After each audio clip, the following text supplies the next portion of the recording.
The online dating scene was still pretty new and fairly unregulated. I've been single for like 5 years.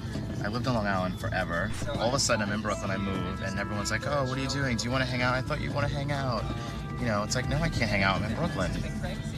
You know, I moved here to find a husband. Numerous calls come into 911 stating that someone's been struck by a vehicle on the Bell Parkway.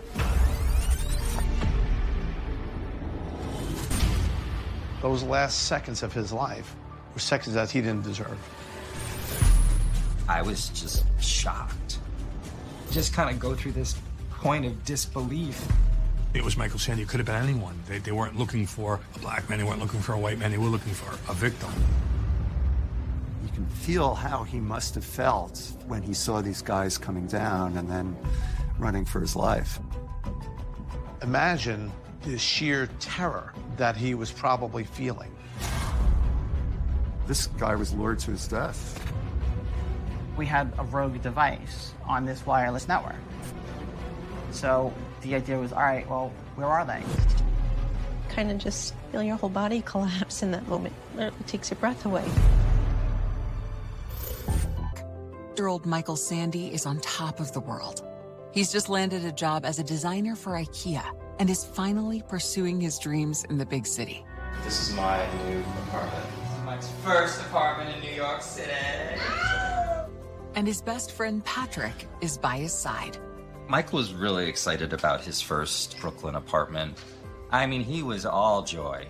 He had a laugh that could, like, carry a room. I think it's cool.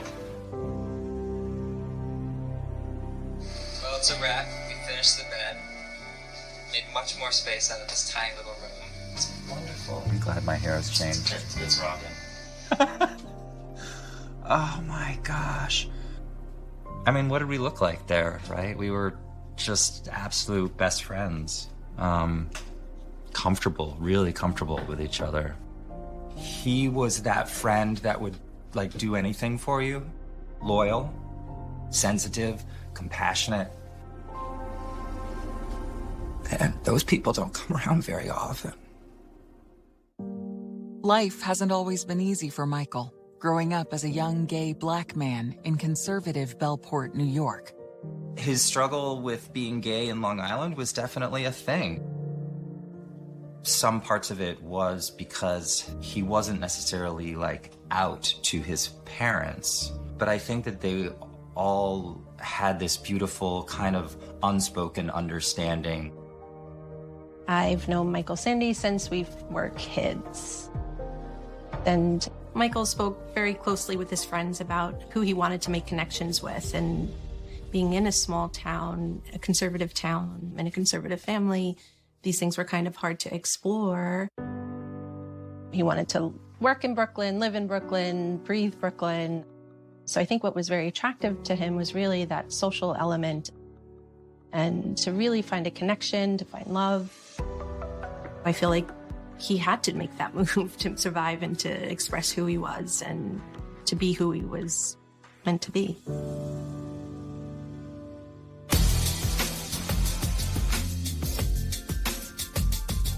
Michael is now living his dream in hip Williamsburg, Brooklyn, an artsy neighborhood just a quick subway ride from Manhattan. So Michael is very agile, and he made everything he did look very easy. Okay.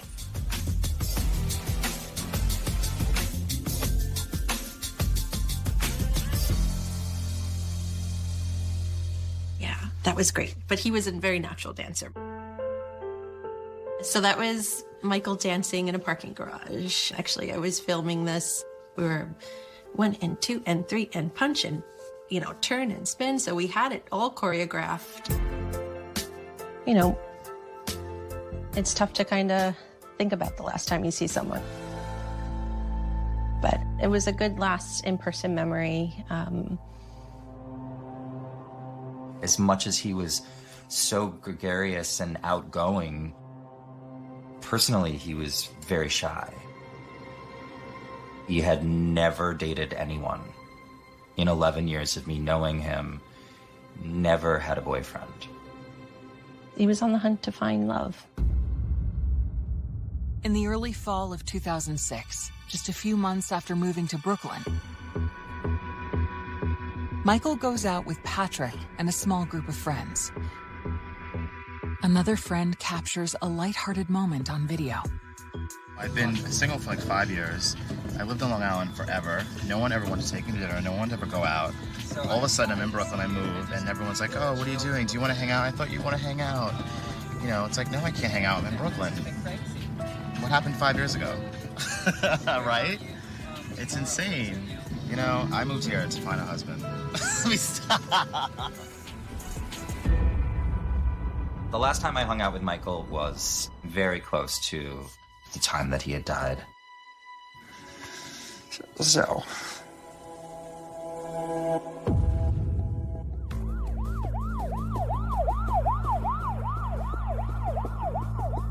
On the evening of October 8th, 2006, numerous calls come into 911 stating that someone's been struck by a vehicle on the Bell Parkway.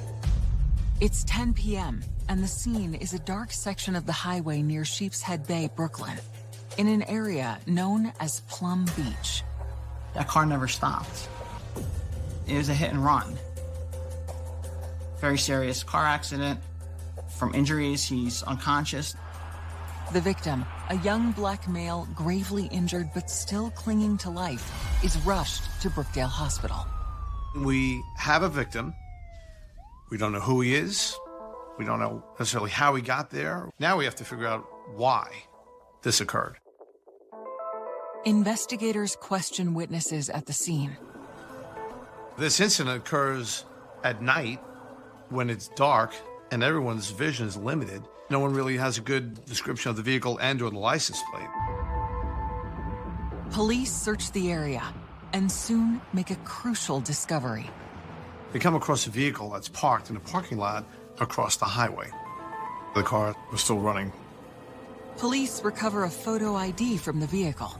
It's an unmistakable match with the man gravely injured on the parkway. And through the documentation that they find, they come to find out that this vehicle is owned by a young man by the name of Michael Sandy. So we have a victim. We know his address. And we wanted to know why he would have driven from Williamsburg to the other side of Brooklyn at night in the dark. Plum Beach is just a dead stretch of sand, kind of a weeded beach where nobody really takes the sun. And it's just a quiet little stretch of beach. So something's not adding up here. What's going on? Later that night, some eyewitnesses reveal a disturbing detail. So some of the accounts that the officers are getting are stating that this young black male is being chased by a number of white males from the parking lot along the Bell Parkway and then being struck by a vehicle as he's being chased. So based on witness accounts, these young men now start to pull him off the highway. His body got dragged back to the side of the road. They rifled through his pockets before running off. Witnesses saw that. Given the races that people are specifically noting, we're wondering, is this something racially motivated? You know, this may have been a targeted attack. A new detail about Michael's final moments comes to light. The computer logged into America Online, and a conversation was visible on the screen. The more police learn, the more personal and tragic the case becomes. It all is a thing to me that stems from his willingness and wanting connection. He left pointers, he left the breadcrumbs. And like that, "I'll see you in 20 minutes" was his final moments as he walked out the door. Sandy being chased by several unidentified white men alongside a New York City highway before he was struck by a hit-and-run driver. Hours later, in the early morning, Michael lies in a coma at Brookdale Hospital in Brooklyn. He's unconscious, so he can't speak to us to tell us how this all went down. Meanwhile, word of the shocking incident is slowly spreading among Michael's loved ones. I got a phone call, and I don't believe anyone knew the full details. I didn't really receive any information other than the fact that he was in the hospital on life support. One of my good friends called and he said Michael was in a pretty severe accident. Like, I just felt my whole body fall to the ground hearing that. Then you started seeing it on the news.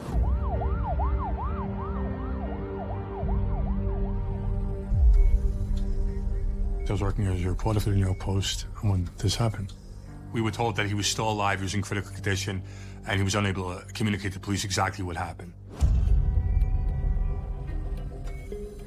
We're talking to the family, kind of getting a clearer picture as to who Michael is. Yeah, they find out that Michael is 28, soon to be 29-year-old male, and he was an interior designer, and was just a super nice guy. Probably had zero enemies. And we wanted to try to figure out why he may have suddenly find himself in a conflict with other people. When I was at the hospital, his parents were just desperately trying to find any resource and help that they could. It wasn't until I spoke with Mr. and Mrs. Sandy to really know the severity of the impact. They were holding up. They had wonderful support with their family, but it was hard to see them hurting the way that they were. We were able to see him, and he looked rough. I mean, his head was completely swollen. And, you know, being on life support, there was very little kind of hope in the outcome. And I was just shocked. Yeah, you just kind of go through this point of disbelief. All the machines beeping and blaring and all the hustle and bustle in the hospital to begin with, it was hard to fully absorb what was happening. But it was tough to see him in that position. Feels like a dream happening. Very bad dream. Detectives have little to explain the attack on Michael, other than the vague possibility it was racially motivated. So they head to Michael's apartment in Williamsburg, hoping his roommates can shed some light on his plans that evening. So the investigators are now looking to interview his roommates. Want to find out if he has any problems. Did he have a beef with somebody? Was he looking to settle a score? You know, we need to figure out why he may have gone from Williamsburg to Sheepshead Bay, and to see maybe is there any conflict that was occurring that evening. His roommates don't recall anything out of the ordinary that evening, but they mention that they saw Michael chatting on the internet earlier in the night. They chalk it up to some innocent online dating. We are hearing from Michael Sandy's roommates that he is single, and like many people were doing when this whole online dating thing was starting to really take hold, he was going out and talking to people online and going out to meet them. The internet really emerged when we were young adults. And this is one way where we could connect to people of our age and have that social interaction, even if it was a digital form of connection. So back in 2006, the online dating scene was still pretty new and fairly unregulated. So you were talking to people online and not really knowing who was on the other end. Now investigators begin to question if race had anything to do with the crime, or whether Michael's innocent search for love online may have led him down a dangerous path. Every new thing has its benefits and its drawbacks. And we had seen, certainly by 2006, that the online environment was one that was being used pretty heavily by gay men in particular. And one of the drawbacks of the internet and online dating is that people will use them as avenues to target others. So now we potentially want to look at Michael Sandy's computer to see if that is going to give us any investigative evidence to corroborate that. Investigators find Michael's laptop in his bedroom. Now we start to shift their attention to, did Michael Sandy Maybe talked to somebody online and went to go meet them, and maybe that scenario went wrong. To explore the possibility that a crime may have originated on the internet, investigators reach out to computer specialist Denise Dragos. The New York City Police Department had one of the very first computer crime units in the country. It was called CITU back in those days, Computer Investigation and Technology Unit. Eventually, it became the Computer Crime Squad. The detective squad, they needed assistance to actually handle the laptop as evidence and preserve what was visible on the screen and whatever else may be on that computer. So I got my kit together, which we would bring out to digital crime scenes.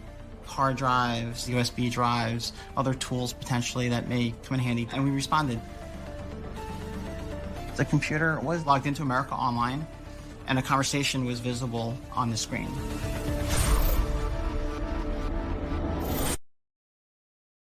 Police believe computer chat may have lured Michael Sandy into an attack, as Michael lays gravely injured in the hospital.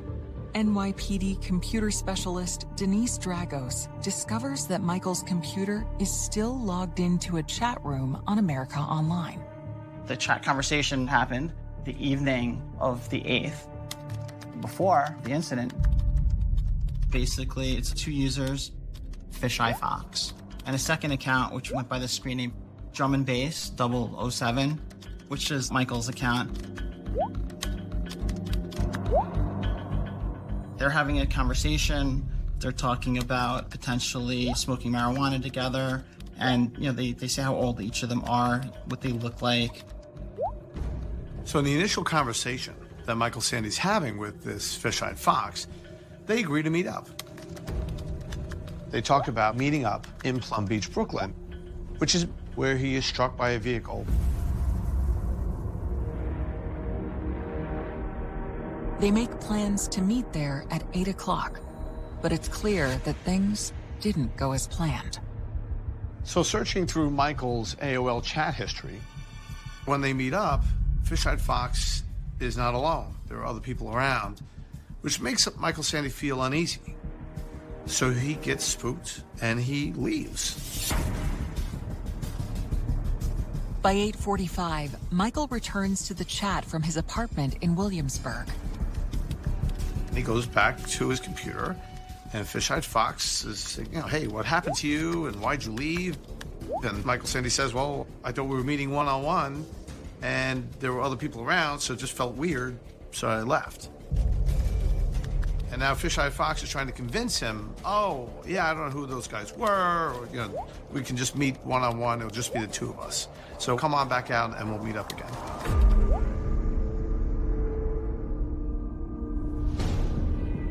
By 10 o'clock, Michael is found by the side of the parkway just yards from the Plum Beach parking lot.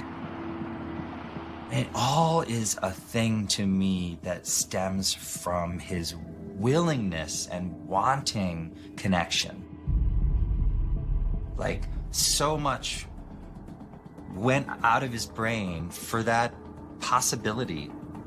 And the real hard part is that he just didn't listen to his instinct that day.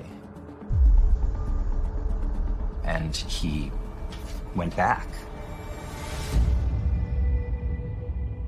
Looking back, got the impression that he might have had an idea of what he was doing was potentially risky. I don't think it was an accident that he left his computer on with the chat window open. He left pointers, he left the breadcrumbs. And like that, I'll see you in 20 minutes was his final moments as he walked out the door.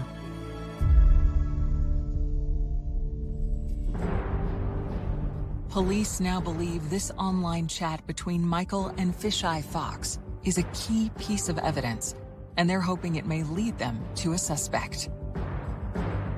We started doing live system analysis at the time, just to preserve the information that was there. So even without touching it, did little old school pictures, traditional pictures of it, just to make sure that even if it crashed, at least we had that. We were running special software on the machines, which copied out all of the system memory to an external drive. So that in that case, we were able to get a lot of information and preserve it forensically in real time. For investigators, it's now imperative that they track down the man Michael was chatting with, who goes by the screen name Fisheye Fox. But due to privacy laws, that will require a court order. You have to remember, back in 2006, the internet was a very different place. Some of these social media companies were not necessarily forthcoming with information about their clients.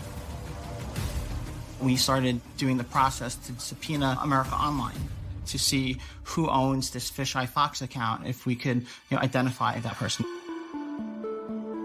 On October 9th, a day after Michael Sandy was struck on the Belt Parkway, the Brooklyn District Attorney's Office issues a subpoena to America Online to disclose the name of the individual who goes by the chat handle Fisheye Fox. So in the investigation, we come to find out that Fisheye Fox is a screen name that is owned by someone by the name of John Fox, who has an IP address that comes back to Brooklyn. And thus, the investigators now go to that address in Brooklyn where the ping of this IP address is coming back to.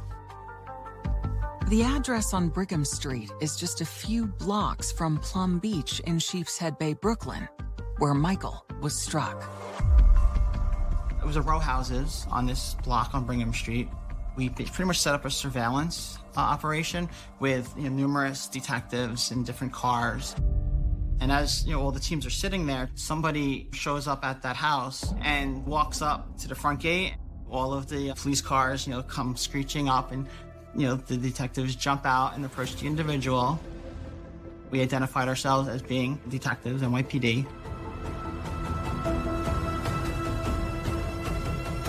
And he says, "What's going on, guys?"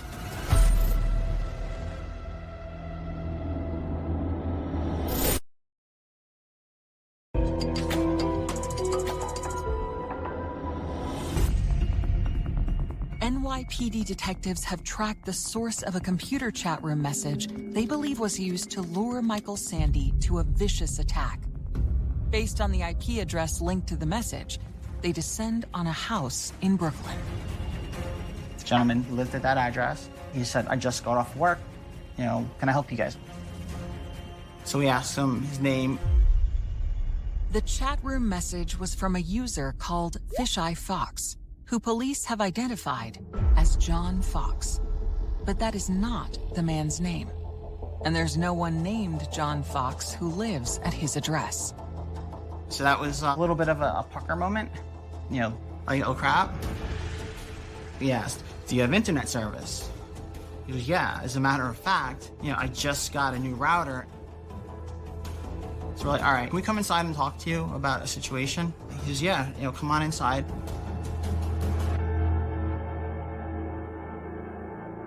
As soon as we walk into the kitchen, right there on the kitchen table, we can see a brand new wireless router. So new that no security has been set up on it yet. Detective Dragos realizes that means anyone could have tapped into this internet service. And a quick check reveals her theory to be correct. It appeared that now we had a rogue device on this wireless network. The homeowner just had a new router and it wasn't secured and was logged into surreptitiously by this Fisheye Fox user. Detective Dragos knows that if the rogue device is logged into this router, it must be close by, within range of the Wi-Fi signal. All right, well, where are they? They have to be within a stone's throw. So let's try and figure out where they are right now. So I'm like, I can try to talk to them and stir the pot and see what happens. So I have an undercover account and I'm like, "Hey, what's up?" It was just a shot in the dark to see, if I could figure out where the heck this computer was. I got a response from Fisheye Fox.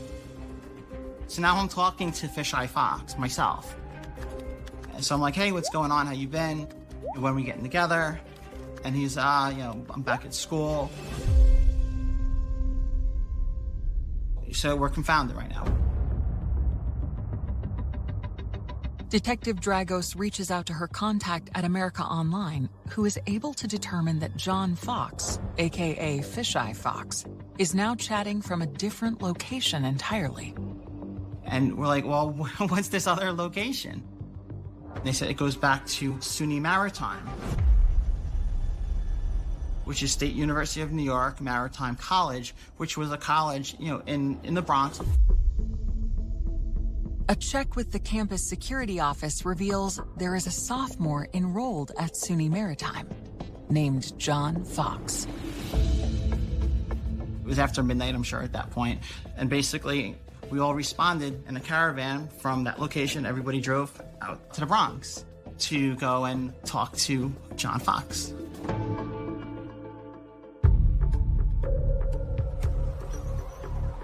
The investigators coordinate with SUNY campus police to locate John Fox's dorm room.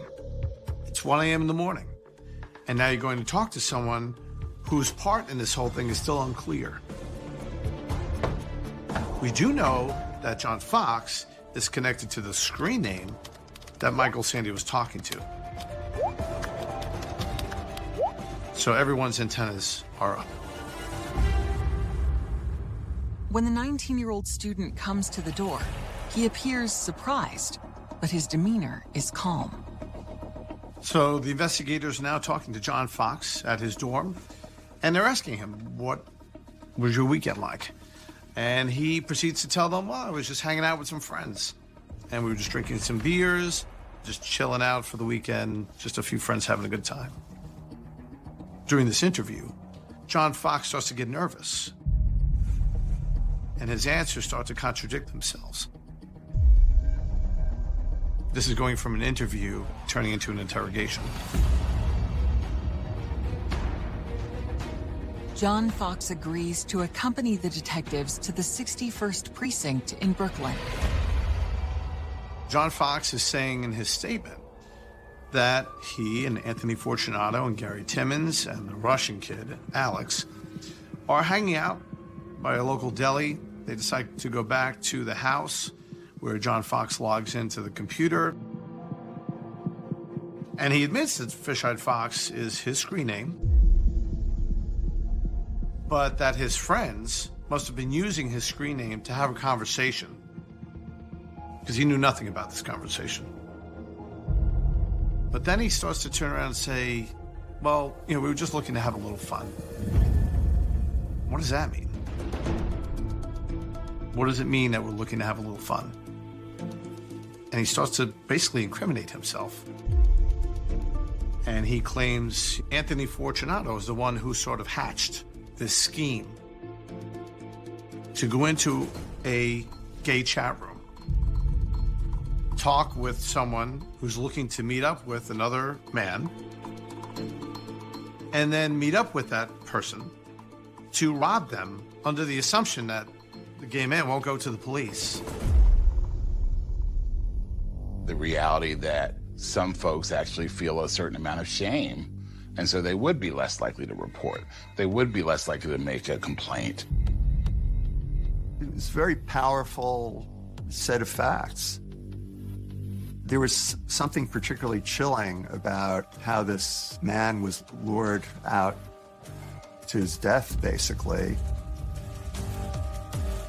It could have been anyone. They weren't looking for a black man, they weren't looking for a white man, they were looking for a victim. And unfortunately, they chose Michael Sandy.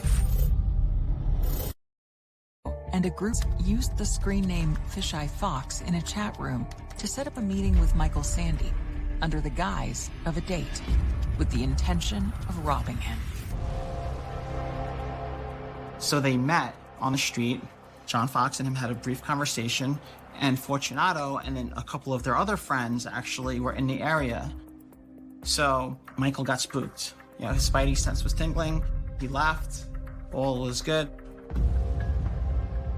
Detectives believe that while Michael returned home, John Fox and his friends didn't want to give up. They start drinking beers again, and they say, oh, maybe we can find somebody else. In the interim, Michael reaches back out. I said, hey, I just want to hang out with you. I don't want to do a group thing, so let's just me and you hang out. So John was like, all right, cool. we'll do that. So he came back. They all get to Plum Beach, and they approach a blue Mazda, which is Michael Sandy's car. Alex starts to assault Michael Sandy. Michael Sandy breaks away from the assault, and they start to chase him. Where was he going to go? If they were going to prevent him from getting into his car, he's going onto the highway. Imagine the sheer terror that he was probably feeling when he's chased onto a busy highway, running for his life and running into a speeding vehicle. Those last seconds of his life were seconds that he didn't deserve. That car takes off, never stops. And then the men, they drag him to the side of the road. One of them goes into his pockets, empties everything, and they take off. John Fox, he says they all fled the scene, and then they all went back to the house, and they were all shaken up by this whole scenario. It's almost like classic stupid kids, but there was a coldness about it as well.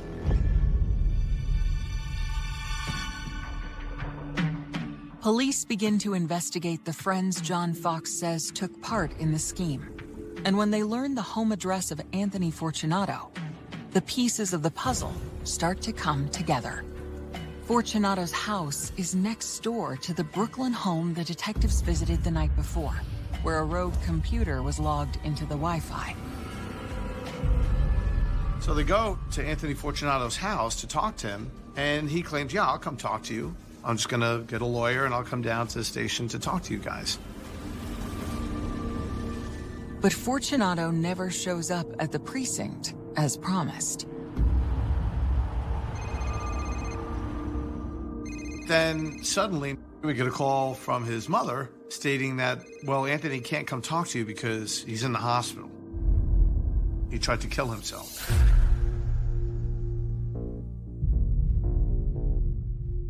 However, John Fox has implicated two other people, Gary Timmons and this other kid known as the Russian kid, Alex.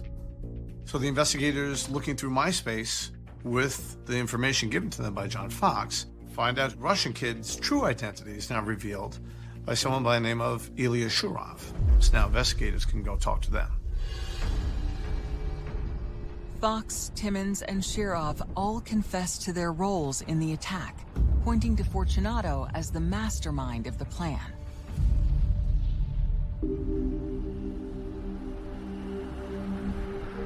Meanwhile, at Brookdale Hospital, Michael Sandy's family is facing a terrible choice.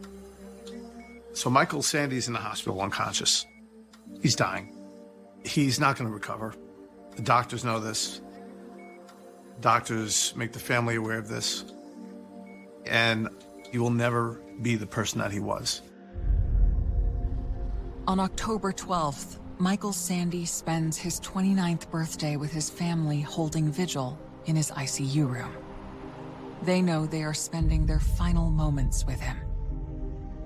They wanted to wait so that he didn't die on his birthday.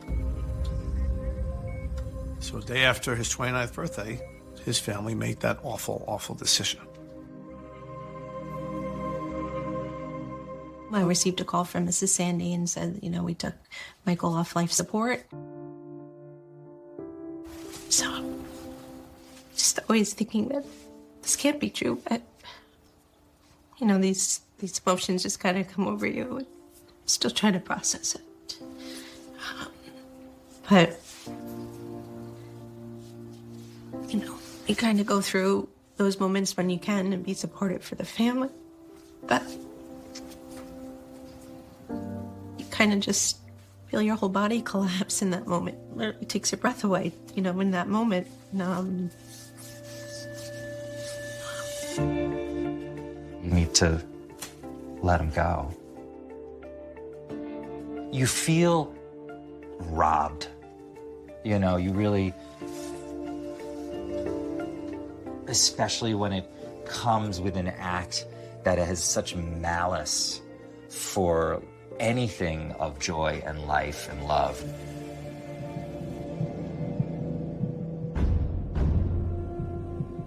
Investigators now have statements from 3 of their suspects, but they still can't speak with Anthony Fortunato, the alleged mastermind of the scheme, who remains hospitalized after his suicide attempt.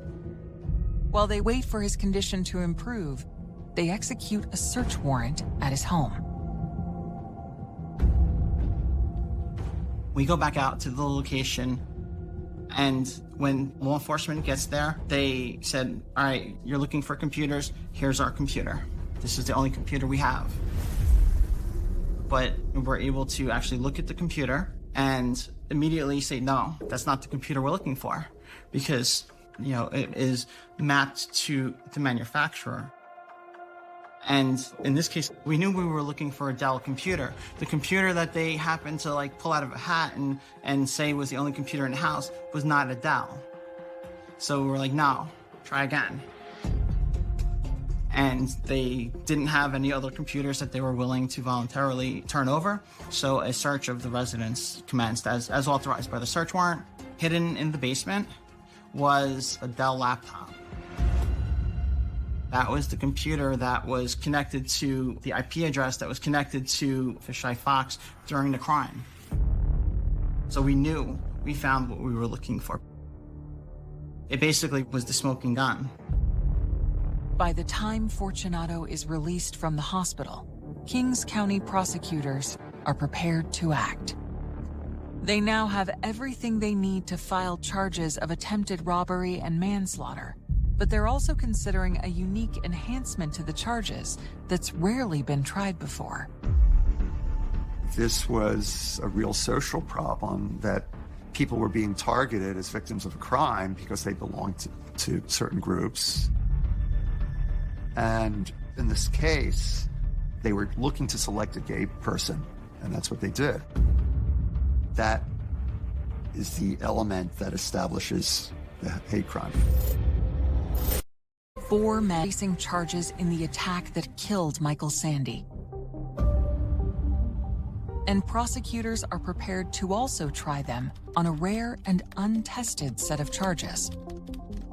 This was one of the first cases I can recall clearly where the hate crimes enhancement was actually used in New York State for an anti-gay murder. And I think it was important for the community for this to be called what it was. It had a lot of meaning for people. On October 25th, 2006, John Fox, Ilya Shurov, and Anthony Fortunato are indicted on charges of second-degree murder, attempted robbery, and manslaughter as a hate crime. That same day, Gary Timmons, who was a minor at the time of the crime, pleads guilty to attempted robbery in the second degree. You want to make sure that when a case is tried as a hate crime, it has to specifically plug into the statutes of the hate crimes law. And the sentence that is usually handed down is a much heavier sentence. But as the date of trial approaches in October 2007, nearly a year to the day from the attack on Michael at Plum Beach, Anthony Fortunato's attorney mounts a stunning defense to the hate crime charges. Fortunato tried to pull a rabbit out of the hat and said it can't be a hate crime because he came out of the closet himself. He identified himself as being a gay man and said that because he's gay, it can't be a hate crime because you can't hate gay people if you're gay also. It was an extremely flimsy defense legally because hate is not an aspect of the crime itself. That's not something that the prosecution has to establish in order to establish somebody's guilt of a hate crime. He could have mixed motives, but it doesn't get him off the hook. From the get-go, the whole plan was based on targeting a gay person.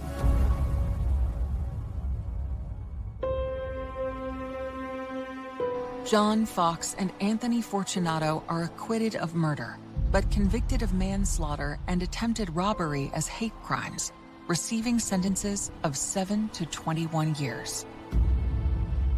A month later, Ilya Shurov pleads guilty to the same charges and receives a sentence of 17.5 years.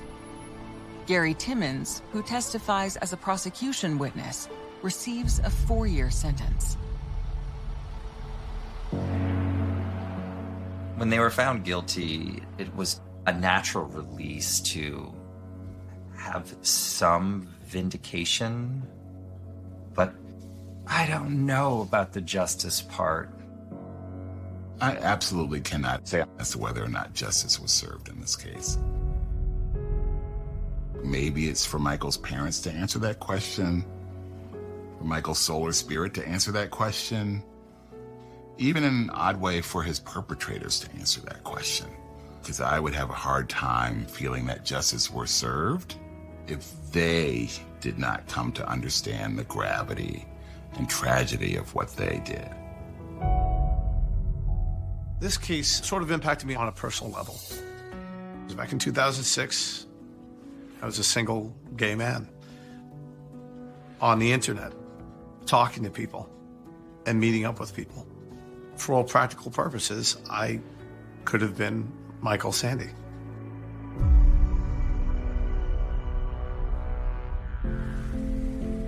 Michael Sandy's closest friends are left with nothing now, except their memories and a few artifacts of his last days, like this video from the fall of 2006, when he enjoyed a final evening out in Brooklyn with his friends.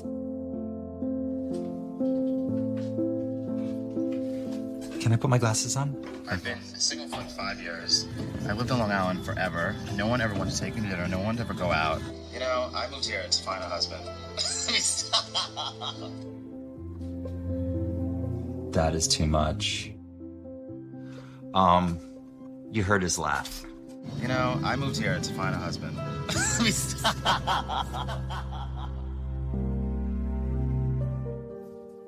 He was a wonderful human being from head to toe. Wonderful. Okay, it's rocking. He exudes this wonderful light that shines and magical laughter and smiles. And he loved life to the fullest.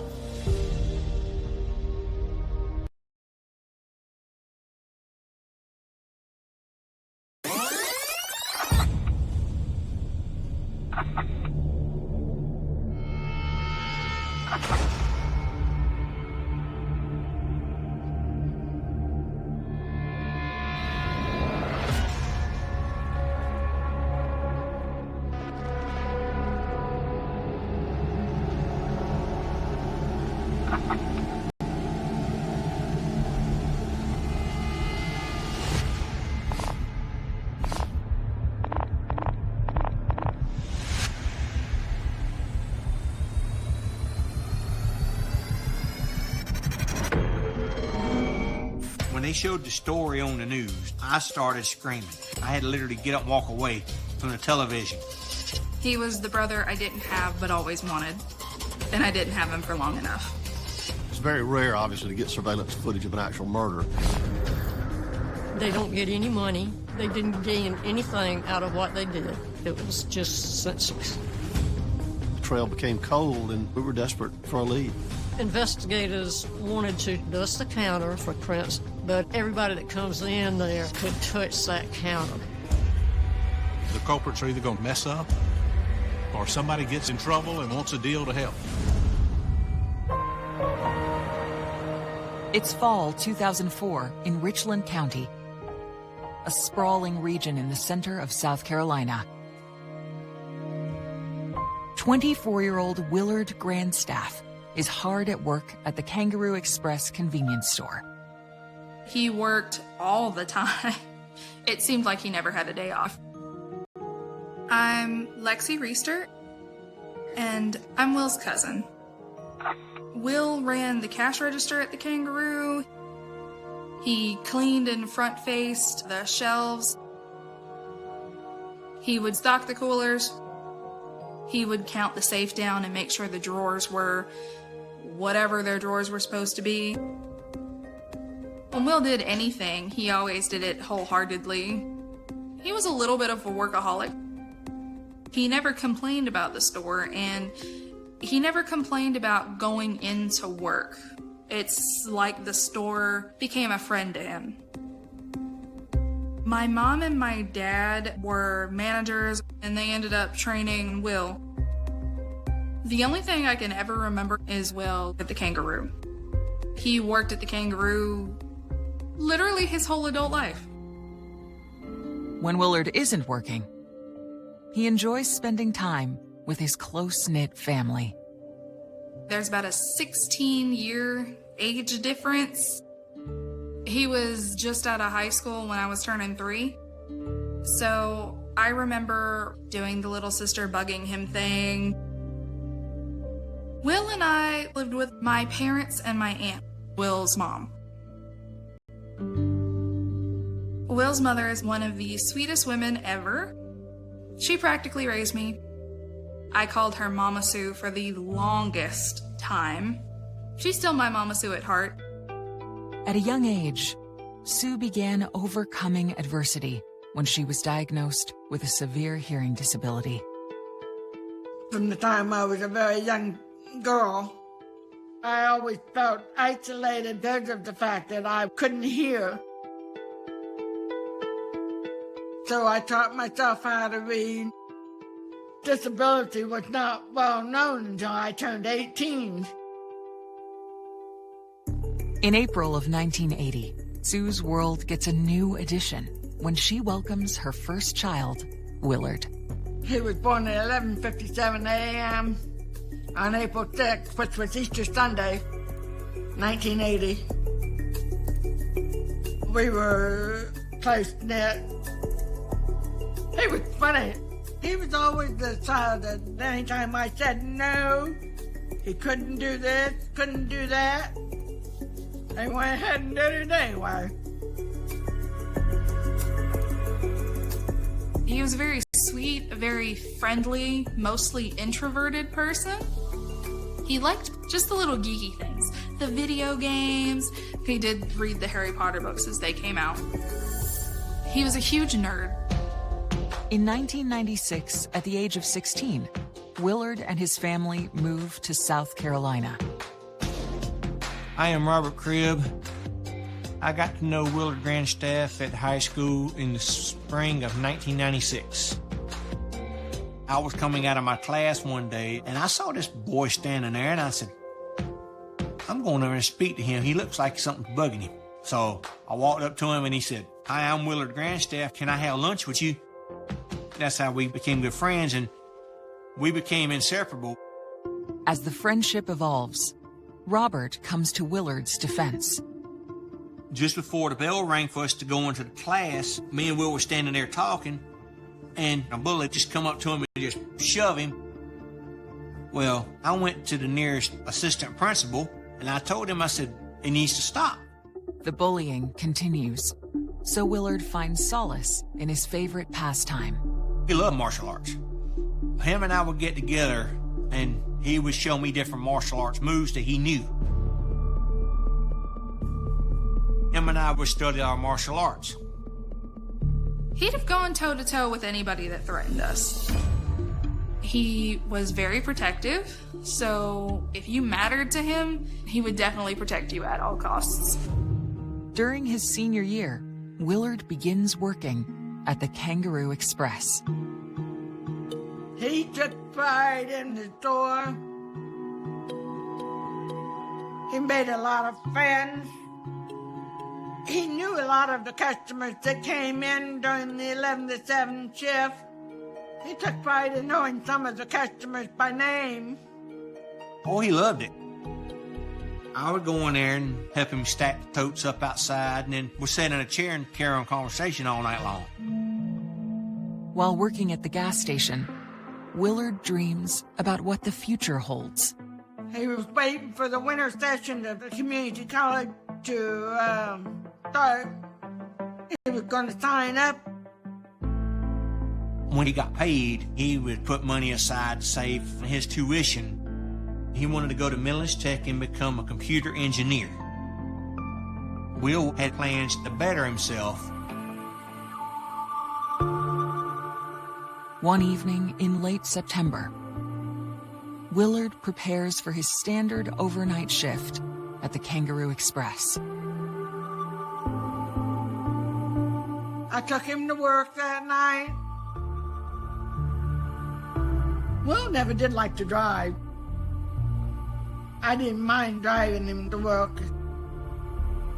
I guess that's a happy memory that I can hang on to. Sue drops off her son, unaware that this is the last time she will see him alive. I'm Investigator Brian Metz from the Richland County Sheriff's Office. Just after midnight, the morning of September the 28th, 2004, two ladies had stopped to get gas at the Kangaroo Station on Garners Ferry Road. And they found the clerk on the floor.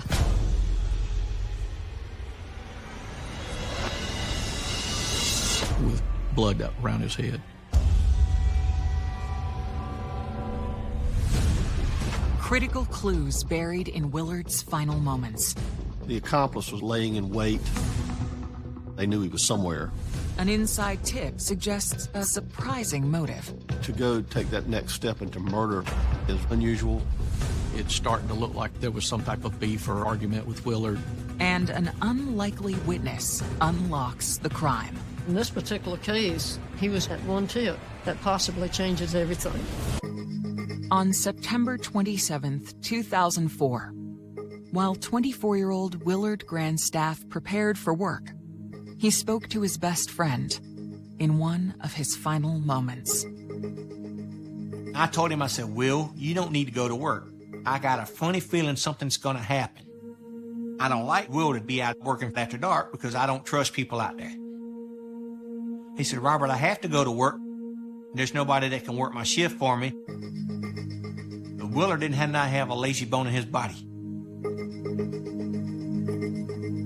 Well, I couldn't talk him out of it, and he went to work. He said, I'll call you at 12:30 a.m. to let you know that I made it to work safe.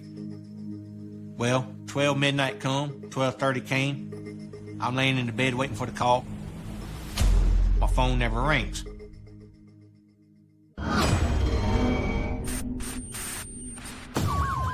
While Cribb waited to hear from Willard, Richland County Sheriff's officers responded to the 911 call from the Kangaroo Express. I'm J. Stan Smith, Deputy Chief of the Richland County Sheriff's Department's Criminal Investigative Division. The individuals were obviously in a state of shock, what they had seen when they arrived at the store. But they immediately called 911, and we had EMS summoned to the scene, looked for signs of life. But the individual had passed away. Crime scene investigators became involved at that point. The sergeant on duty briefed myself and spoke to the two people who had reported it. After that, we began the investigation. So when we go inside, we see the clerk on the floor in front of the counter and blood around his head and what appeared to be a gunshot wound to his head. A wound like that looks like it's pretty close up. You know, we're talking point blank. There could be a lot of explanations for that. Maybe somebody was mad at him. Did somebody have a big beef with him or hatred for him?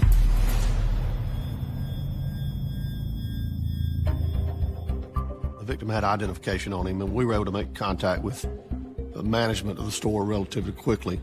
So we confirmed his identity through management. We were able to identify that the clerk was Willard Grandstaff. Willard's uncle was manager at the store, and he assisted us while we were there. It's never good to have a person as young as Willard die. It's never easy on a family when something like this happens.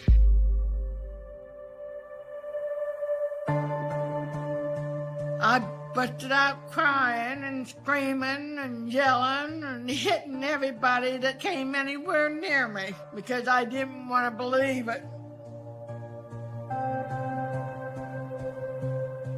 I went into a severe, deep depression. I didn't want to do anything, and all I wanted to do was be with him. I I was 6 when Will died. He was my absolute best friend. I don't know if I truly had a concept of death that time, but I knew he wasn't coming home. To piece together what happened to Willard, investigators and crime scene technicians process the scene. Some of the display racks in front of the counter had been knocked over. Appeared to have been some type of struggle. The crime scene unit informed us that they had found a .380 caliber shell casing. The shell casing, that's very significant in any investigation because, first of all, it tells you what gun you're looking for, and then ultimately, if you recovered a weapon, you could match it ballistically to the shell casing. After bagging the casing, investigators spot something in the storeroom.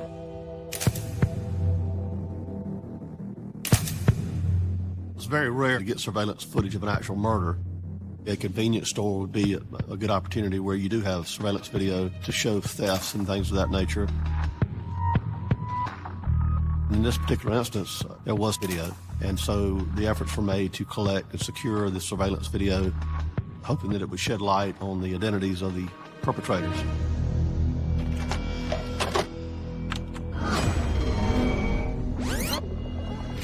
We could see that Willard was doing cleanup in the store and then had gone to the back of the store to stock the coolers. He was busy doing his job. Shortly before midnight, 2 males come in, larger male and a smaller male. Both of them are dressed in darker clothes. Their faces are covered. Both of them are carrying handguns. The larger male is an African-American male. The other one was hard to tell, not enough skin showing. He could have been a light-skinned African-American. He could have been white. The 2 suspects separated in the store. The accomplice was over behind a rack. They obviously did not see Willard when they first came in. They knew he was somewhere, and they figured he would emerge. So the lighter-skinned male goes behind the counter to the cash register, and then there was like a back office. He looked like he was looking probably for the clerk. The heavier-set male stands in front of the counter, I guess more like a lookout. Police continue watching as the masked gunmen move through the store before Willard suddenly emerges.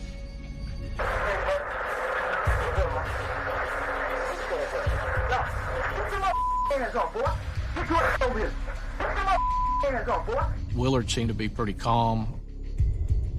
The heavy-set male started demanding money from him and telling him to put his hands on the counter. So Willard refuses to do what he says and gets struck by the heavier-set male. The other male then comes from behind the counter, jumps over the counter, and basically falls, knocking over some things. And then Willard is able to get back to his feet. Give me the money! No! Give me the money! They are sort of incredulous as to his refusal. Give me the money! No! No! You heard me, no! And that's when the shooter takes a look out the front door.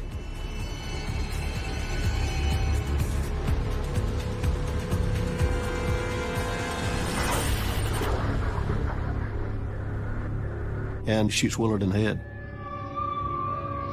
The 2 immediately turned to the door and walked out. They didn't run out, they walked out. It was sort of an impulse reaction, sort of like, I'm going to show you type thing is the impression I got from looking at the video. Willard was very brave to do what he did. You don't know the mindset of the person holding the gun. They're desperate. They're unpredictable. Willard was a true innocent victim. He was minding his own business. He had a job. He was trying to contribute to society. He didn't deserve to have this happen to him.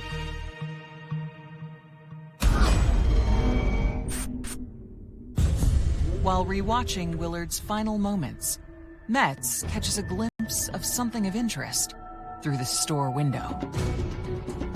Shortly after they leave, the You can see an older model pickup ride through the front parking lot right past the front door. We thought that might not be coincidence. When reviewing surveillance footage of Willard Grandstaff's murder, investigators spot a truck leaving the scene.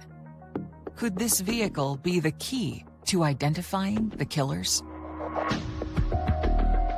It was believed it could be the suspect vehicle because of the short time between it circling through and the two suspects entering the store. So in the absence of other information, we had to believe that that truck was in play. It's almost too good to be true that it's a coincidence that they just happened to ride through at that point. As detectives collect information on the pickup truck, they notice something intriguing at the beginning of the encounter. I am Rita Schuler, retired special agent with the South Carolina Law Enforcement Division. Another very important thing that the investigators saw was when the slender guy jumped over the counter, he jumped and his palm touched the counter. And they figured, oh, we may be able to dust the counter and get a palm print that we could possibly lead back to him. And we processed the counter area very deliberately in hopes that would produce a latent print or DNA that would help solve this case.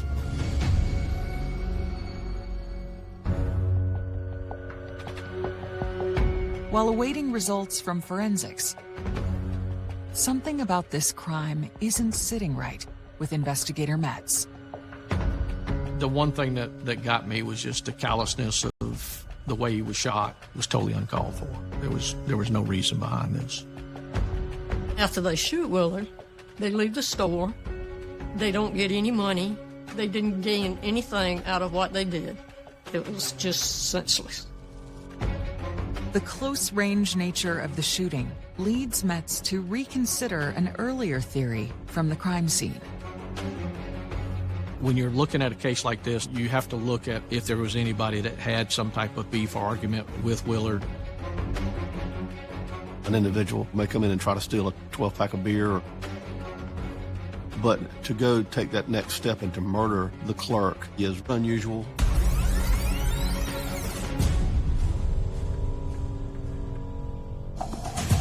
Investigators question Willard's co-workers and find out a surprising piece of information. When we looked at possible suspects, we learned from management that Willard had thwarted a previous attempt to steal money out of the register. In this particular instance, he was successful in defending the store at that point in time. We found that video and we worked on that to see if maybe that individual came back and wanted to retaliate. Investigators compare the features of Willard's assailants to the footage of the prior robbery attempt. We take a close look at him, look at his height, his weight, but his physical characteristics didn't match. Despite the dead end, investigators believe that the close encounter provides insight into Willard's mindset the night he was murdered. It told us a lot about Willard as a person. He was proud of his job and may have given him confidence to stand up against these other two guys. He was not afraid. We got to believe that maybe he was bolstered some by his previous efforts to defend the store. 4 days after the murder, on October 2nd, Willard Grandstaff is laid to rest. I was a pallbearer at his funeral. I walked up to his body, and I'm screaming, "No, stop, don't do this, wake up, let's go home." And I sat down and finally got myself together, and his mom said, "Robert, you need to let him go. He's at rest now. The good Lord needed him for something besides here." We would play pretend games. I remember one time he got me a ring pop and it was the magic ring. I was like a princess and he was the knight. It was cute. He was the brother I didn't have but always wanted. And I didn't have him for long enough.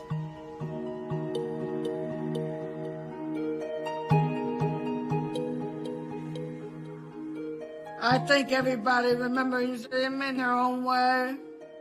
Me, I like to remember him as an infant in my arms and that I helped him grow up.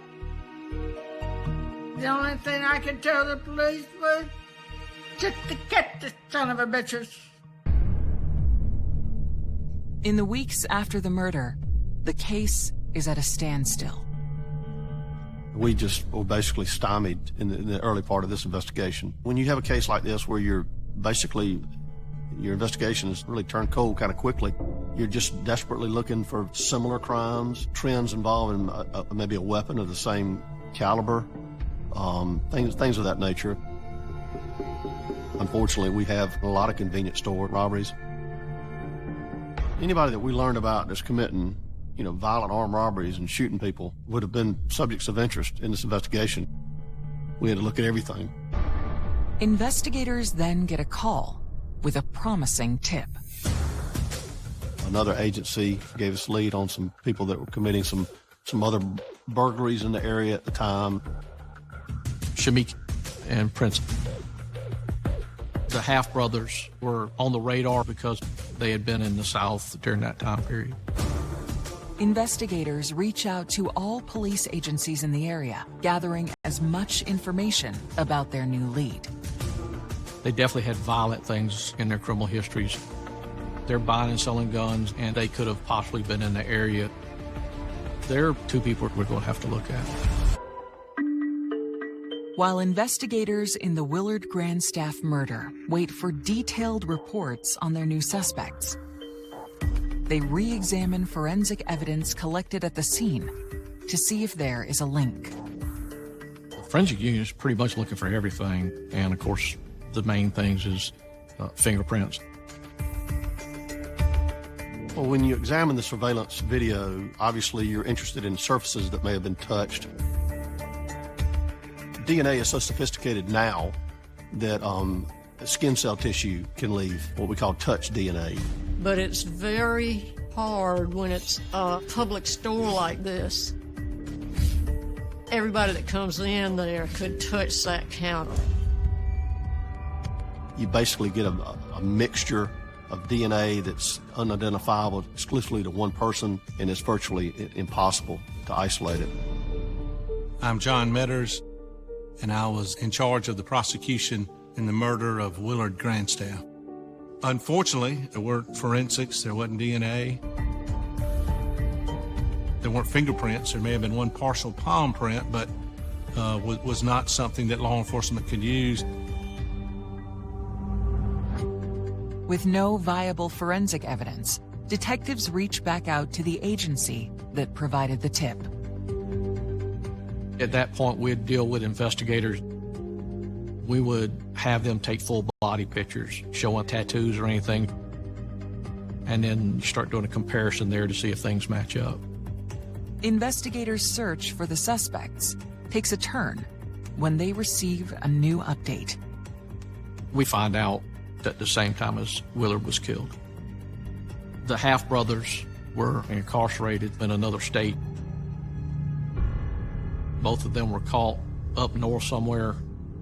At that point, they were eliminated because we knew they were committing crimes at other places at the time that this murder occurred. The trail became cold, and we were desperate for a lead. We were at a dead end. Months after Willard's murder, the investigation is at a standstill, and his family is still on edge. After Will was murdered, I know that my parents made extra sure to lock the doors and double check before they ever went to go do anything. I think they were worried. My mom worked at the store. I wanted my mom to come home. I didn't want her to get hurt. I worried a lot that someone else was gonna die. I try not to think about that store, ever.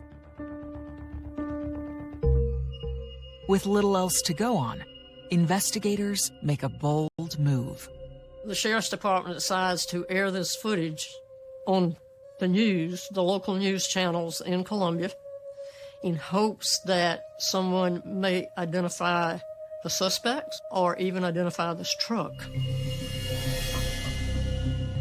When you release surveillance video or you make an appeal to the public, you'll take information from whatever source it comes. But not everyone is excited about the release of the surveillance video. I remember they brought the video over, but they wouldn't let me watch it because I was a child. And so to this day, I've still never seen the video. When they showed the story on the news, I started screaming. I had to literally get up and walk away from the television. I started crying, miss him. I wish he was still here. Days became weeks, weeks became months. During that time, law enforcement was working on it. They were getting leads, they were running down leads. They were still showing the video periodically, keeping it out in the public. But in cases like this, where you don't have a witness, what usually happens is that somebody out there, the culprits are either going to talk and mess up, or somebody gets in trouble and wants a deal to help. In March 2006, their luck begins to change. One of our narcotics agents had made an arrest of an individual named Chris Ellis, who had several priors involving narcotics violations, and this was going to be one that could create some serious problems for him based on his prior convictions. This individual reached out to the narcotics agent who was involved in his case, indicated to him he had significant knowledge about this murder. That was passed on to my lead detective and myself. Investigators agree to sit down with Ellis, who is currently incarcerated at the county jail. They begin by asking about his whereabouts around the time of the murder. Chris Ellis tells us that he's at home the next morning and that the shooter comes back to the house and gives him the gun and asks him to get rid of the gun for him. And describes to him what had gone on, which matched up with what had gone on at the Kangaroo with Willard. He had specific details about the actual crime itself. He knew the actual caliber of the weapon involved, which is very significant. There's one way to find out if Chris Ellis is telling the truth. After Chris's initial statement, we polygraphed Chris. A cold case may go back on the shelf, but there's always a possibility of pulling it back off when something new comes in. In this particular case, Chris was at one tip that possibly changes everything.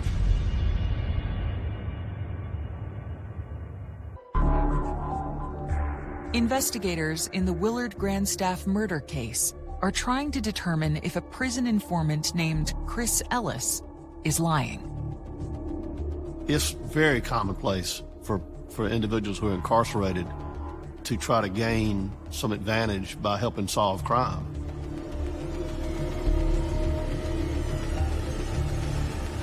But Chris Ellis failed a polygraph. And what he was lying to us about was who was the heavier set accomplice. Well, after he failed a polygraph, he came clean about the involvement of his cousin, Lamont Ellis. According to Chris, his cousin was the accomplice to the shooter. Chris Ellis did not want to implicate his cousin, Lamont Ellis. That was the most significant mistruth that he had initially. Once we got through that, we were able to verify what he was telling us. What helped make him credible in my mind was that he was telling on a family member, which is not easy to do. Investigators push for the identity of the killer. Jaime Marrero is who Chris Ellis identified as the shooter. When we started checking into Jaime Marrero, we realized he had a violent history. He had been involved in another shooting, a homicide, several years back where he was actually shot. Things are falling into place like none of the other leads had. Investigators compare Jaime Marrero and Lamont Ellis to the masked gunman in the surveillance video. The video was able to show their body height, structure, and type, and it did match. It was a key piece of evidence, without question. Jaime matches up to the smaller guy, and Lamont definitely matches up with the larger male. The two individuals matched the physical description of the two suspects to a T. investigators ask Ellis about the pickup truck seen in the video. We find out from Chris that the truck had nothing to do with the case. We never were able to identify who was in the truck, but they were in one of their relatives' car and had been driving it that night.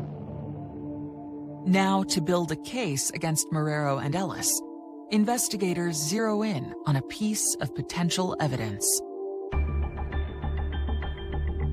According to Chris Ellis, Jaime Marrero came to his house, asked him to get rid of the gun. Chris told me that he had thrown the gun in a pond in the lower part of the county in a rural area. He had some connection in that pond because of a relative living close by. I went to the pond with law enforcement and Richland County divers. I learned ponds are some of the toughest thing to dive for because you can't see.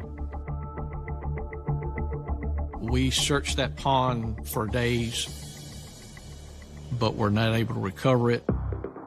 Desperate for more evidence, investigators attempt to leverage their best asset. When you have a crime like this with a lack of forensic evidence or ballistics, and you've got somebody that's giving you a tip that's acquainted with the suspects,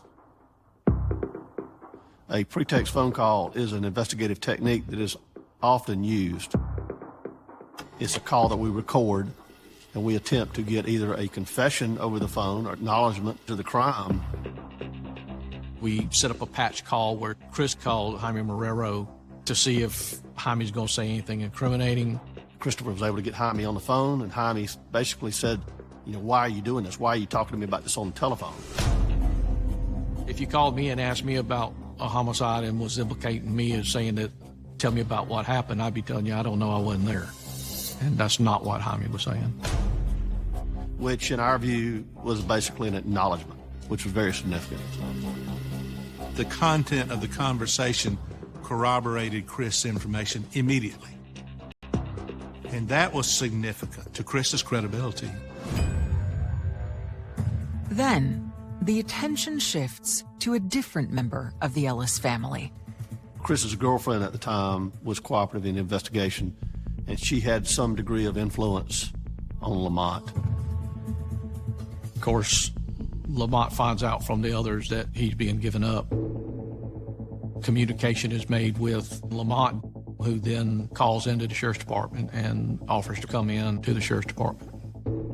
Lamont Ellis sits down with investigators to share insight into exactly how and why Willard died. That night, they had gone out to a pool hall that was right behind the Kangaroo. When they left there, Jaime was talking about doing the robbery. But according to Lamont, when Willard resisted, Marrero lost his cool. Lamont was pretty much upset that Jaime had shot the guy, said that was not necessary. After we got Lamont Ellis's statement and he fully corroborated Christopher's tip, that was enough for us to secure arrest warrants for Jaime Marrero. Willard's family is pleased with investigators' progress, but they find some of the case details shocking. The accomplice that was arrested, Lamont, my mom knew his mom and had kind of seen him grow up. So everyone was kind of surprised to hear that Lamont was involved. In a strange coincidence, Robert Cribb believes the events of August 4th were not Willard and Lamont's first encounter. Lamont was in Will's class. He pushed Will outside, and I said, no, Lamont, you need to stop and leave him alone. When they told me they had caught the killers, I felt relieved. I felt Will got the peace he deserved. Lamont Ellis is charged with assault and robbery. Jaime Marrero is charged with the murder of Willard Grandstaff. His trial is set for September 2008. This was a murder. This was a cold-blooded murder, and he needed to be convicted of that.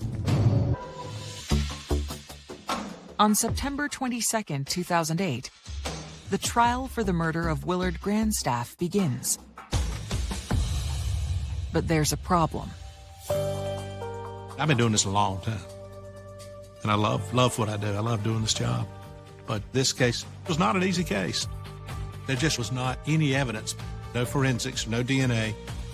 It was a tough case for law enforcement to crack, no question about it.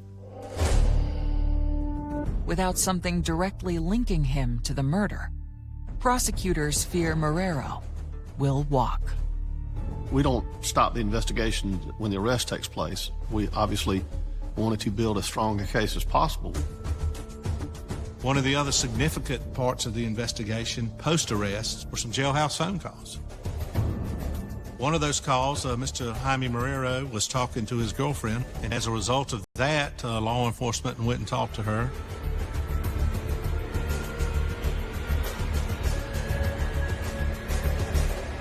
She said that he had confessed to her. Law enforcement obviously was excited at that news. Just days into the trial, the prosecution's new star witness takes the stand. You know, some folks are just credible. They just reek with credibility. And her testimony was powerful. And I can visually remember looking at Marrero, and he was actually slipping down in his seat as she was testifying. And he felt it. And I know the jury felt it. And it was just strong, credible evidence. I'm so glad she came forward. It was a good circumstantial evidence case. With her testimony, it really took it up a notch, too. After her testimony, Jaime's lawyer asked the judge for a break. Jaime wanted to speak to family members. And after a period of time, he made what appeared to be a very emotional decision to plead guilty to murder and attempted armed robbery. I told the judge at the trial, these guys have deprived me of a future as well as my son. I said, the only thing I want you to do is deprive them of their future. Lamont Ellis is sentenced to 5 years for conspiracy and 10 years for assault. Jaime Marrero is sentenced to 38 years in prison for the murder of Willard Grandstaff. A plea to murder is a little bit unusual because murder carries a minimum of 30 in South Carolina to life. It's what we call pine box life. So securing a murder conviction, a non-parolable offense, and then getting 38 years, we felt pretty good about that. That video, it'll always be with you. You can never forget it. I actually ride by the Kangaroo every day going to my job and look over there and think about this case every day.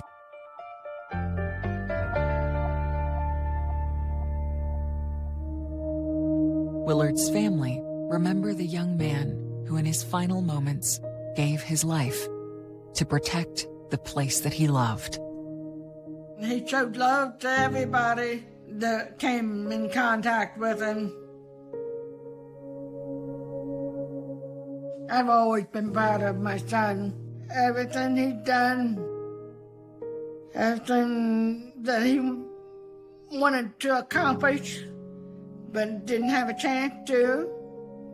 Yeah, I've always been proud of him for wanting to be something. But one regret that I have is that he's no longer around for me to continue being the proud mother.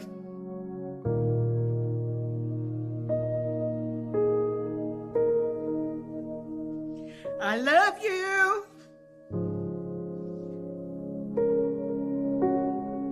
And still wish you was here with me, but it can't be. Still to this day gets to me. Knowing that I miss him every day, to wish he was still here to talk to me. I'll walk up to his grave and I'll say, hey, Will, I'll miss you. I wish you were still here so we could go hang out somewhere, go get something to eat somewhere or something. And I could literally feel like he's putting his arm around me, telling me, hey, buddy, how are you? I'm right here with you. And then within 2 seconds, it's gone. I guess his way of telling me, hey, I'm here. I'm glad to see you. I'm doing okay, and I'll believe that till my dying day. If I could do anything, I'd want to give him a hug. I miss his hugs. I still remember his hugs. He gave bear hugs, and they were just the best hugs. He's the person you would have wanted to be friends with. I like how my aunt put it on his headstone. He was a gentle soul. That's what he was. Big friendly giant. अल्लाह की ज़ात तू ऐ झोर सदके जेड़ो कुल कायनात चलाण आलो अल्लाह की ज़ात तू झोर सदके जेड़ो कुल कायनात चलाण आलो हुक्म उस गए बाजना पतर अल्लाह ओ तेरो मेरो वजूद बनाण आलो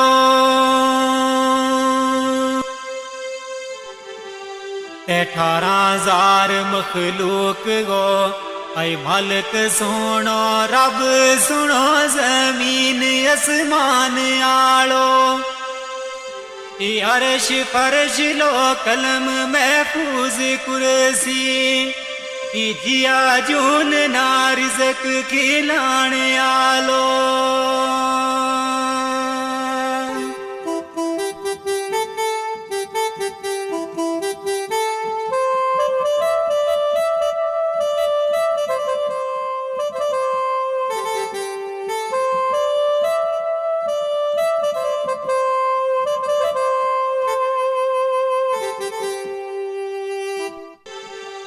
दाल दुखांगी गल सो नौरे तमना एक बच्ची मासूम रोलाओ गई है दाल दुखांगी गल सो नौरे तमना एक बच्ची मासूम रोलाओ गई है ओ उसकी मारे गुलनाज है बहुत दुखिया मारा सीना माँ बर छिलाओ गई है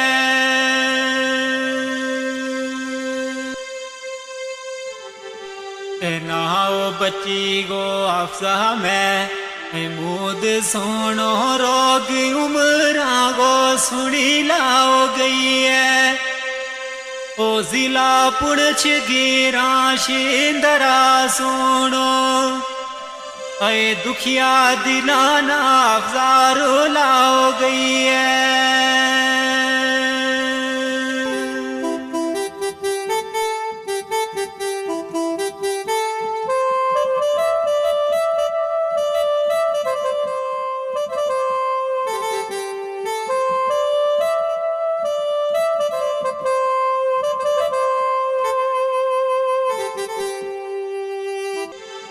दाल दर्द जो दयागा आई बोते ओ खाए पर बचागी नारे जो दई ओवे दाल दर्द जो दयागा आई बोते ओ खाए पर बचागी नारे जो दई होवे ओ माना सबर करार फिर नहीं रहा तो दफ्ते जिगर की जद जो दई होवे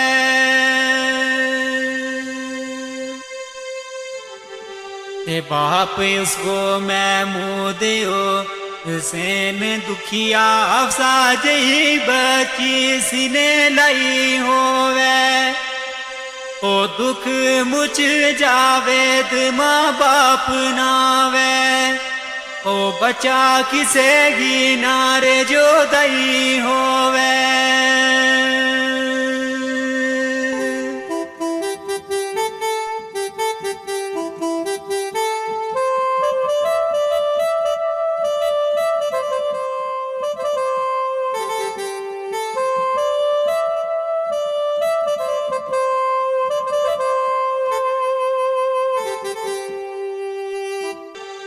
तेरे हो रब गा कर तमाम होया 17 अप्रैल ना खुशी भरपूर होई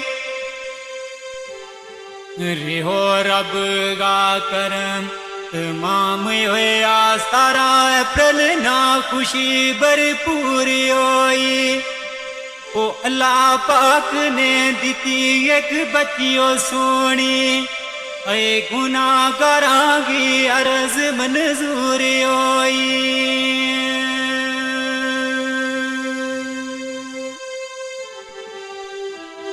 दिन मां दाखिल रही महारात 10 बजे ऑपरेशन होयो ते टेंशन दूर होई ओ दीती खबर फिर आनी उन डॉक्टरां ने होगी बची पर बड़ी कमजोरी होई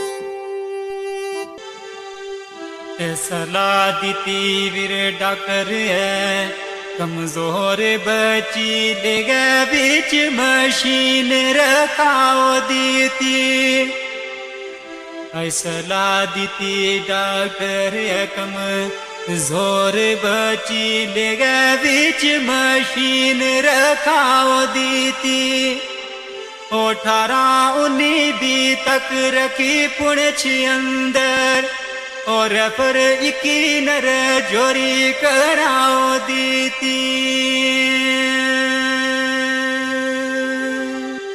आई रात 9 बजे मामू आई नानी दोए गड्डी तरफ जोरी चलाओ दीती ओ मासा देरी ना लाई ले चल गया ओ 12 बजे जोरी पहुंचाओ दीती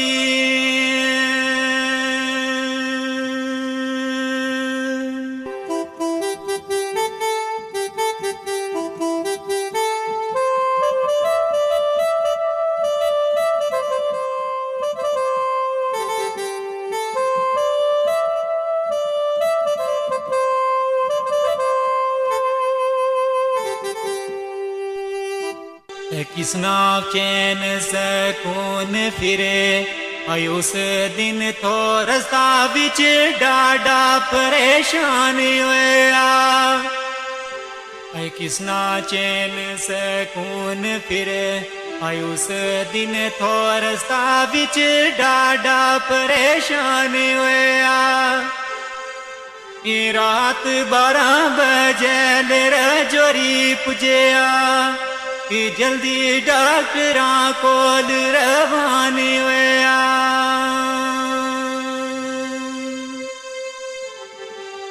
आई डॉक्टर नब्ज तके मुतू कि बोल न सके असली राज तू बे वो हैरान होया ओ अमानत रब गी है तम सबर करियो ए आपसा बची गारू वे रवानी होया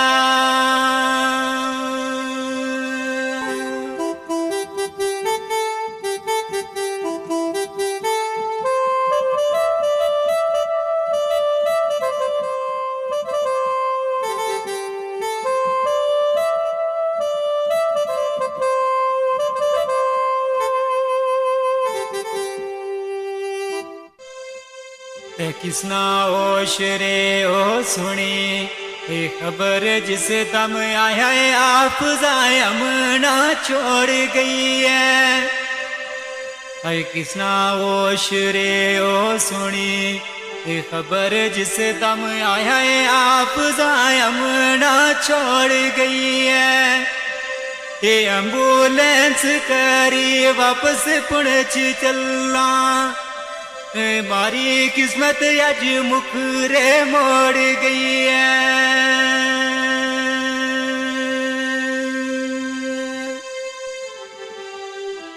आई गुल नाज वाणी अरे ईमान बाकी मेरी खुशी ना किंगा तू रोड़ गई है दाखिल विच अस्पताल थी पुणछ अंदर ए मांगुल नाज गो दिल क्यों तोड़ गई है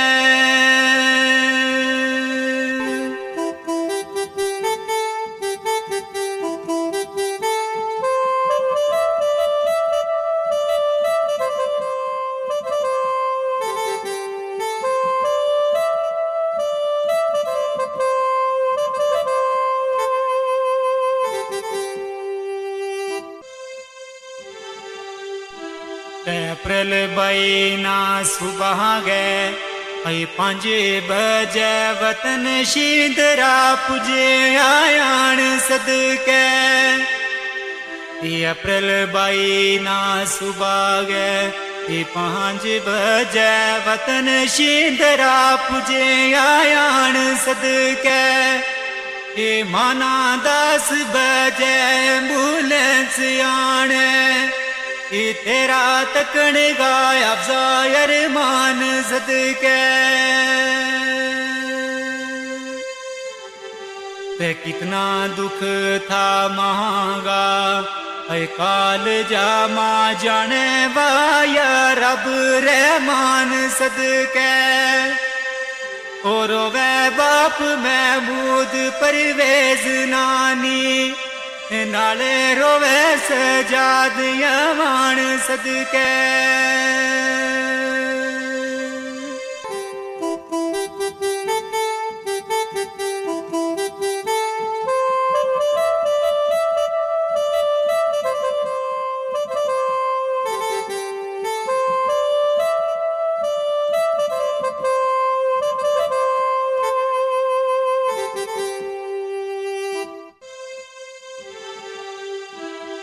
ते कफन दफन गो विलोणे यार गयो इना दुकाना उण मीटौरे किसरा कफन दफन गो विलोणे हार गयो इना दुकाना उण मीटौरे किसरा ओ जीता मांगे बचा गो टूर जानो इस शेर बर कलम चनो किसरा ते अच्छा रब वाले हुणे आई छोड़ गई है तीना सिना नालूण लो किसरा सबर या तो नी दिल मां याद तेरी रोता दिला ना चुप करूं किसरा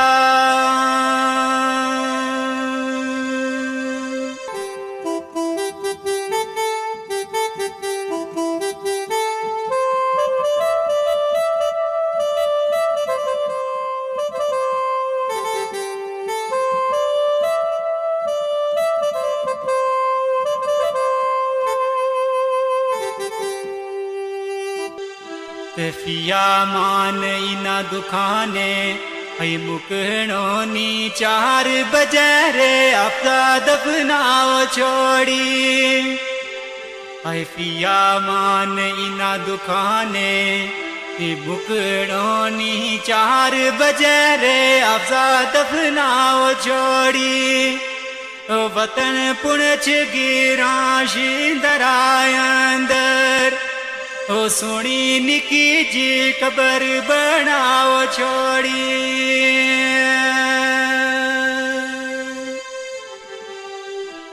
सबर करियो महमूद गुल नाज दोए मानत रब गी रब ने छुपाओ छोड़ी वे पिया मान जावे तू इजाजत ले ले जख्म मोड़ी भी क्यों रे दुखाओ छोड़ी